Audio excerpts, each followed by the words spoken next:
ጤና ይስጥልኝ ውድ የቻናላችን ቤተሰቦች፣ ወደ ቻናላችን እንኳን በደህና መጣችሁ።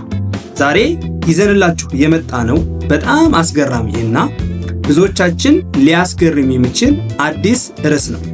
እሱም ዝናብ ሲመታን የምናገኛቸው የጤና ጥቅሞች የሚል ይሆናል። በኢትዮጵያ በተጠናከረው የክረምት ወቅት ዝናብ እንዳይመታው እየሸሹ ከሆነ ይህ ቪዲዮ ለእርስዎ ነው። አብዛኞቻችን ዝናብ ሲመጣ ለመጠለል እንሮጣለን፣ ልብሳችንን እንዳይረጥብ እንጠነቀቃለን። ነገር ግን አልፎ አልፎ ዝናብ እየመታን ብንጓዝ ወይም በዝናብ ውስጥ ብንጫወት የምናገኛቸው አስገራሚ የጤና ጥቅሞች አሉ። ዝናብ ሰውነታችን ላይ ሲያርፍ ስለሚያሳድረው ጥቅም በዝርዝር እንቃኛለን። ለዓመታት የተደረጉ ጥናቶች ዝናብ ስሜትን መለወጥ የሚችል አቅም እንዳለው ያሳያሉ። ሳይንቲስቶች በዝናብ ቅንጣቶች ላይ ያደረጓቸው ምርምሮች ይህንን ያረጋግጣሉ። ዝናብ ስሜትን ከመለወጥ ባሻገር አየርን ከብክለትም ይከላከላል። የዝናብ ሽታ ትውስታ ቀስቃሽ ነው። ዝናብ ሲመታን የምናገኛቸውን ዋና ዋና ጥቅሞች ከዚህ እንደሚከተለው የምናይ ይሆናል። አሁን ወደ ዋናው ሐሳብ እናልፋለን። አብራችሁን ቆዩ። አንደኛ ላይ ዝናብ ሲመታን የምናገኘው ጥቅም የሴራቶኒን ሆርሞንን ይጨምራል። ዝናብ ተጨማሪ የኤሌክትሮን ያላቸው የኦክሲጅን ሞለኪውሎች ይዟል። ይህም ኔጌቲቭ አዮንስ ይባላል። የዝናብ ቅንጣቶች መሬት ሲነኩም ንጥረ ነገሩ ይሰባበራል። ንጥረ ነገሩ በከፍተኛ መጠን ሲለቀቅ የሴራቶን ሆርሞን መጠን ይጨምራል። ሴራቶን ስሜትን፣ እንቅልፍን እንዲሁም የምግብ ፍላጎትን ጨምሮ ሌሎችን የአንጎል ክንውኖችን ይቆጣጠራል። ዝናብ ከሴራቶን በተጨማሪ አልፋ ዌቭ የተባለ የአንጎል ንቅናቄ መጠንን ይጨምራል።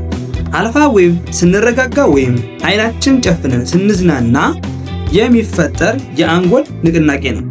እነዚህ ንጥረ ነገሮች ደስተኛ የሚያደርጉ እና አእምሮን የሚያዝናኑ ናቸው ማለት ነው። ዝናብ መሬት ላይ ወርዶ ኔጌቲቭ አዮንስ የሚለቅበት ሂደት ሊናርድ ኢፌክት ይባላል። እናም የሴራቶን መጠን የሚጨምር ኔጌቲቭ አዮንስ ማግኘት ከፈለጉ በመብረቅ እንዳይመቱ ተጠንቅቀው በዝናብ ውስጥ ይጓዙ። አንዳንድ ሳይንቲስቶች እንደሚሉት ኔጌቲቭ አዮንስ በደም ውስጥ ያለውን የኦክሲጅን መጠን ስለሚጨምሩት የስሜት መነቃቃት እንደሚፈጠርም ያምናሉ። ይህም የአካል ብቃት እንቅስቃሴ ከማድረግ ጋር የሚስተካከል ነው። ይሄንን ውጤት የሚያስከትለው ትክክለኛ ሂደት ምን እንደሚመስል ግን ግልጽ አይደለም። በአሜሪካ ፔንሲልቬኒያ በሚገኘው ሞኔል ኬሚካል ሴንሰስ ሴንተር ውስጥ ኮግኒቲቭ ሳይንቲስት የሆኑት ፓም ዳልቶን እንደሚሉት ኔጌቲቭ አዮንስ የስሜት ለውጥ የሚያመጡበት ምክንያት ግልጽ አይደለም ይላሉ። ኔጌቲቭ አዮንስ በድካም ወቅት የሚያነቃቁበት የልብና የደም ስር ጤናን እንዲሁም የደም ግፊትን የሚያስተካክሉበት ምክንያትም አልታወቀም። በጣም አስደናቂ ነገር ቢሆንም የሰውነት ክፍሎች አሰራር ላይ የሚሰጡት ጠቀሜታን በተመለከተ የሚያግባባ መረጃ የለም ይላሉ። ኔጌቲቭ አዮንስ እንዴት እነዚህን ውጤቶች እንደሚያመጡም በአግባቡ አይታወቅም ይላሉ ባለሙያው።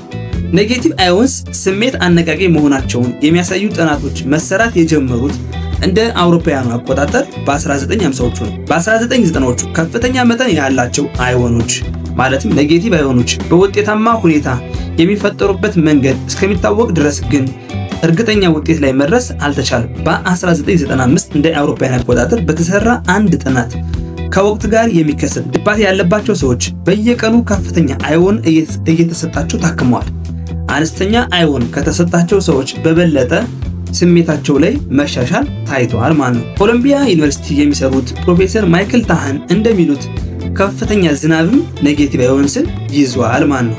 ሁለተኛ ላይ ንጹህ አየር እንድናገኝ ያስችላል ማለት ነው። በዝናብ መመታት የዝናብ ኔጌቲቭ አዮንስ አየርን ከበካይ ንጥረ ነገሮች ያጸዳል ማለት ነው። በቀላሉ መተንፈስም እንድንችል ይረዳናል ማለት ነው። ንጹህ አየር ስሜትና ጤናን ያስተካክላል። የአየር ብክለት ጭንቀትን ጨምሮ ለሌሎች የአእምሮ ክፍሎች ተጋላጭነትን ይጨምራል። ኮግኒቲቭ ሳይንቲስት የሆኑት ፓም ዳልቶን ኔጌቲቭ አዮንስ አቧራ፣ ባክቴሪያ፣ አለርጂና ሌሎችንም ቅንጣቶች ከአየር እንደሚያጸዱ ጥሩ ማስረጃ አለ ይላሉ። ለመተንፈሻ አካል ጤና ከፍተኛ ሚና አላቸውም ይላሉ። ተመራማሪዎች የተለያዩ ቅንጣቶችን በጠርሙስ ውስጥ በመበተን የዝናብ ውሃ ጨምሮበት የሰሩት ጥናት ውጤት በአውሮፓውያኑ ይፋ ተደርጓል። ዝናቡ ቅንጣቶቹን መሰብሰቡን አጥኚዎቹ ደርሰውበታል። ዝናብ ሲጥል ጥቃቅን ቅንጣቶች ከአየር እንደሚያጸዳ በአሜሪካ ኢንዲያና በሚገኘው ፑርድ ዩኒቨርሲቲ የመሬት ጥናት ባለሙያና ከጥናቱ ጸሐፊዎች አንዱ የሆኑት ዳን ሴስኮ ይናገራሉ። ኔጌቲቭ አዮንስ አየርን የማጽዳት ሂደት በማድረግ በካይ ቅንጣቶችን እንደሚሰበስቡ ያስረዳሉ ማለት ነው። የግንባታ ቦታ ላይ ያለ ውሃ ሲርከፈከፍ አቧራ ወደ መሬት እንደሚመልሰው ማለት ነው። የዝናቡ መጠን ከፍተኛ ሲሆን የማጽዳት አቅሙም ይጨምራል ይላሉ። በሌላ በኩል ፖዘቲቭ አዮንስ አየርን በመበከል ሰዎች ላይ የጭንቀትና ቁጣ ባህሪ ያሳድራሉ ማለት ነው። እንደ አጠቃላይ እጅግ በጣም ንጹህ አየር እንድንተነፍስ ይረዳል። ዝናብ በሚዘንብበት ጊዜ በአየር ውስጥ ያሉትን አቧራዎች፣ ቆሻሻዎችና በካይ ንጥረ ነገሮችን ወደ መሬት ስለሚያወርዳቸው ማለት ነው። በተጨማሪም ዝናብ ኔጌቲቭ አዮንስ የተባሉትና ለጤና ጠቃሚ የሆኑ ሞለኪውሎችን በአየር ውስጥ ይጨምራል። እንደ ምሳሌ ስናይ አስም ወይም አላርጂ ችግር ያለበት ሰው ከብርድ መጠንቀቅ እንዳለ ሆኖ ከዝናብ በኋላ ያለውን አየር ቢተነፍስ ከብክለት የጸዳ ስለሆነ የሳንባ ጤናን በእጅጉ ይጠቅማል ማለት ነው። ሶስተኛ ላይ ወደ ድሮ ትውስታ እንድንመለስ ያግዘናል ማለት ነው። የዝናብ ሽታ የሚፈጥረው ስለ ልቦናዊ ውጤት ሌላው ጠቀሜታው ነው። ዝናብ መሬትን ሲነካ የሚፈጥረው ሽታ ንጹህና ትውስታ ቀስቃሽ ነው። በዩናይትድ ኪንግደም በዩኒቨርሲቲ ኦፍ ግሪንዊች የእጽዋት ኬሚስትሪ አጥኚ ፊል ስቴቨንሰን እንደሚሉት ዝናብ የሚፈጥረው የስነ ልቦና ውጤት መሬት ላይ ከሚጥለው ቅንጣት ጋር የሚተሳሰር ነው ብለዋል። በደረቅ ወቅት ከእጽዋት እንስሳትና አፈር የሚነሱ ሞለኪውል ከባቢ አየር ውስጥ ይገባል። ዝናብ ሲጥል እነዚህ ሞለኪውሎች ይፈራረሳሉ ሲሉ ያብራራሉ። ዝናብ የሚፈጥረው ንጹህ ሽታ ከኦዞን ሽፋን ጋርም ይተሳሰራል። ዝናብ አፈርን ሲነካ የሚፈጠረው ሽታ የተለየ ነው። ለዚህም ምክንያቱ ዝናብ ከአፈር ውስጥ ያሉትን ንጥረ ነገሮችን ስለሚያወጣ እንደሆነ ባለሙያው ይናገራሉ። የሰው ልጆች ይህንን ሽታ በጉልህ ይሰማቸዋል። በዝግመተ ለውጥ የሰው ልጆች ይህንን ሽታ በበርካታ ንጹህ ውሃ ከማግኘትና ከመረጋጋት ጋር እንዳስተሳሰሩት ሳይንቲስቶች ይናገራሉ። ቀደምት የሰው ልጆች ደህንነታቸው የተጠበቀ ሆኖ እንዲሰማቸው ማድረጉንም ይገልጻሉ። ሽታው ዘና ከማለት ጋርም ይተሳሰራል። የቀደመው ትውስታን በማነቃቃት ረገድ ከፍተኛ ሚና አለው ማለት ነው። ኮግኒቲቭ ሳይንቲስት ፓም ዳልቶን ዝናብ ሊመጣ ሲል ያለው ሽታና ከዝናብ በኋላ ያለው ሽታ የትውስታን በር ይከፍታል ይላሉ። ወደ ብዙ ቦታዎች እና ስሜቶች ይወስድናል በማለትም ይገልጹታል። ዝናብ ስሜትንና ትውስታን የሚያብላለው የአእምሮ ክፍል አሚግዳላ እንዲነቃቃ ያደርጋል። ትውስታችን ግልጽ ባለ መንገድ የምናየው በዚህ ምክንያት ነው። የዝናብ ሽታ ጥሩ ነው ወይም መጥፎ ነው ብለን ብናስብም ትውስታ መቀስቀሱ ግን አይቀርም ማለት ነው። አራተኛ የሚያጽናና ድምፅ መስማት። ዝናብ ሲሸተን ሲነካንም ከሚፈጠረው ጥሩ ስሜት በተጨማሪ ድምፁ ዘና ያደርጋል። ከጀርባ የዝናብ ድምፅ የታከለባቸው ሙዚቃዎች የሚሰሩም ይህን ስሜት ተመርኩዘው ነው ማለት ነው። የዝናብ ድምፅ የኮርቲሶል መጠንን በመቀነስ ጭንቀትን ያስወግዳል። የሚያውኩ ድምፆችን ለማስወገድም ያግዛል።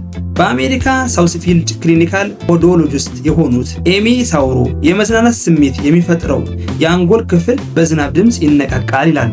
የዝናብ ድምፅ የልብ ምትን በመቀነስ ጭንቀትንም የማርገብ ውጤት ያሳያል። በቅርብ የወጣ ጥናት እንደሚያሳየው የዝናብ ድምፅ ከፍተኛ ውጤት የሚያሳየው ከ40 እስከ 50 ዴሲባል ደረጃ ላይ ሲሆን ነው ይላሉ። በስሱ የሚሰማ የዝናብ ድምፅ 65% ወይም 65 ምጣኔ ገደማ ጭንቀትን ይቀንሳል ይላሉ። የዝናብ ድምፅ የሚፈጥረው የሚያዝናና ስሜት በቀላሉ እንቅልፍ እንዲወስደንም ይረዳል ማለት ነው። ሰዎች ዘና ለማለት ብለው የዝናብ ድምፅ ሲሰሙ ተመስጦ ወይም ሜዲቴሽን ውስጥ በመግባት የተሻለ የአእምሮ መረጋጋትን ይፈጥራሉ ማለት ነው። ዝናብ የተሻለ ስሜት ውስጥ የሚከተን አሁን ላይ እንድንሆን የሚያደርገን የሚያዝናናን የሆነውም በዚህ ምክንያቶች ነው ማለት ነው። አምስተኛ ላይ አእምሮን ዘና ያደርግልናል ወይም ጭንቀትን ይቀንሳል። የዝናብ ጠብታዎች መሬት ላይ ሲወድቁ የሚፈጥሩት ድምፅ ወይም ዋይት ኖይዝ እንዲሁም ዝናብ ሲዘንብብን የሚፈጠረው የአፈር ሽታ አእምሮን በማረጋጋት ጭንቀትን ይቀርፋል ማለት ነው። ለምሳሌም ያክል ከከባድ የሥራ ቀን በኋላ ወይም በፈተና ጭንቀት ውስጥ ሆነው ለ10 ደቂቃ ያህል በካፊያ ዝናብ ውስጥ ቢራመዱ የተፈጥሮ ድምፅ እና ሽታ የጭንቀት ሆርሞን ወይም ኮርቲሶልን መጠን በመቀነስ ትልቅ እፎይታ ይሰጣል ማለት ነው። ስድስተኛ ለቆዳና ለፀጉር ጤንነት ተፈጥሯዊ ልስላሴ። የቧንቧ ውሃ ብዙ ጊዜ ኬሚካሎችን እንደ ክሎሪን ያሉ ይይዛል። የዝናብ ውሃ ግን ተፈጥሯዊና ምንም አይነት ኬሚካል የሌለው ለስላሳ ውሃ ነው ማለት ነው። ምሳሌ ፀጉርን በዝናብ ውሃ ቢታጠቡ ወይም ዝናብ ፀጉሮውን ቢመታው ፀጉሮ የተፈጥሮ ኬሚካሎችን ስለሚያገኝ ይበልጥ ለስላሳና የሚያንጸባርቅ ይሆናል ማለት ነው። ቆዳችንም እንዲሁ ተፈጥሯዊ እርጥበትን ያገኛል ማለት ነው። ሰባተኛና የመጨረሻ የሰውነትን በሽታ የመከላከል አቅም ይጨምራል ማለት ነው። በቀዝቃዛ ዝናብ ውስጥ ወይም መራመድ የሰውነታችን ሙቀት ለመጠበቅ ሲባል የደም ዝውውርን ያፋጥናል ማለት ነው። ይህ ደግሞ የሰውነታችንን ነጭ የደም ሴሎች በማነቃቃት በሽታ የመከላከል አቅምን ይጨምራል ማለት ነው። ለምሳሌ ያክል አትሌቶች ወይም ስፖርተኞች በዝናብና በብርድ ውስጥ ልምምድ ሲያደርጉ ሰውነታቸው ከሙቀት ለውጥ ጋር እንዲላመድ ያደርገዋል። ይህም በቀላሉ በጉንፋንና በሌሎች በሽታዎች እንዳይጠቁ ያጠናክራቸዋል ማለት ነው። ከላይ ያየናቸው 7 ዋና ዋና ጥቅሞች አንድ ሰው በዝናብ ወቅት ዝናብ ቢመታ ሊያገኛቸው የሚችላቸው የጤና ጥቅሞች ሲሆኑ ከዚህ በማስከተል ደግሞ ሰዎች ከዝናብ በመሻሻቸው ሊያጧቸው የሚችሏቸውን የጤና ጥቅሞች የምናይ ይሆናል ማለት ነው። ሁልጊዜም ዝናብን የምንሸሽና የምንደበቅ ከሆነ የምናጣቸው ትላልቅ ተፈጥሮአዊ ስጦታዎች አሉ። እነሱም ስናይ አንደኛ የተፈጥሮ ቴራፒን እናጣለን። ዝናብ የፈጣሪ ቴራፒ ነው። ሁልጊዜ በቤት ውስጥ ወይም በመኪና የምንታፈን ከሆነ አእምሯችን ከተፈጥሮ ጋር የሚያደርገውን ግንኙነት ያጣል። ይህ ደግሞ ለድብርት ወይም ዲፕሬሽን በቀላሉ እንድንጋለጥ ያደርገናል ማለት ነው። ሌላው የካሎሪ ማቃጠል እድልን ማጣት። በዝናብ ውስጥ መራመድ ወይም መሮጥ ሰውነት ሙቀትን ለማመንጨት ተጨማሪ ኃይል እንዲጠቀም ስለሚያደርግ ብዙ ካሎሪን ለማቃጠል ይረዳናል ማለት ነው። ዝናብን የሚሸሹ ሰዎች ይህንን ተፈጥሯዊ ክብደት መቀነሻ መንገድም ያጣሉ ማለት ነው። ሌላው የደስታ ሆርሞኖችን አሁንም ያጣሉ። በዝናብ መመታት ኢንዶርፊን የተባለውን የደስታ ሆርሞንን ያመነጫል። ዝናብ ፈጽሞ የሚሸሹ ሰዎች ይህንን የልጅነት ስሜትና ነፃነት አያገኙም ማለት ነው። የስለ ምግብ ሚዲያ ከዚህ ጋር ተያይዞ ሊያቀርብላችሁ ወይም ሊነግራችሁ የሚገባው ማሳሰቢያ ምንድን ነው ብለን ስናይ በጣም በበረታና አውሎ ንፋስ ባለበት ዝናብ ውስጥ መቆየት ለሳምባ ምች ስለሚያጋለጥ መጠነኛ የሆነ አጭር ጊዜ በዝናብ ማሳለፍ በቂ እንደሆነ ስለ ምግብ ሚዲያ ማሳሰብ ይፈልጋል ማለት ነው። ውድ ተመልካቾቼ የዛሬ ቪዲዮ ይህንን ይመስላል። እንግዲህ ከዛሬ ጀምሮ ካፊያ ዝናብ ሲያጋጥማችሁ ከመሸሽ ይልቅ ለጥቂት ደቂቃ ቢሆን ዝናብ እየተመታችሁ በእግር በመጓዝ የተፈጥሮን ጤናማ ስጦታ እንድትቀበሉ እንመክራለን ማለት ነው። ወይም ስለ ምግብ ሚዲያ መምከር ወይም ማሳሰብ ይፈልጋል። እስኪ ኮሜንት ላይ ጻፉልን። ለመጨረሻ ጊዜ ዝናብ መቷችሁ የተጓዛችሁት መቼ ነው? ስሜቱስ ምን ይመስል ነበረ? ቪዲዮ ከተመቻችሁ ላይክ ማድረጋችሁን አትዘንጉ። ለወዳጅ ዘመዶ እንዲደርስ ሼር ያድርጉት። እንዲሁም አዳዲስ ጠቃሚና ወቅታዊ መረጃዎች በፍጥነት ደርሶ እንዲደርሶት ሳብስክራይብ ማድረግዎን አይርሱ። የዛሬን እዚህ ላይ ያበቃን። በሌላ ቪዲዮ እስከምንገናኝ ሰላም ሁኑ። ሰላም ያገናኛል።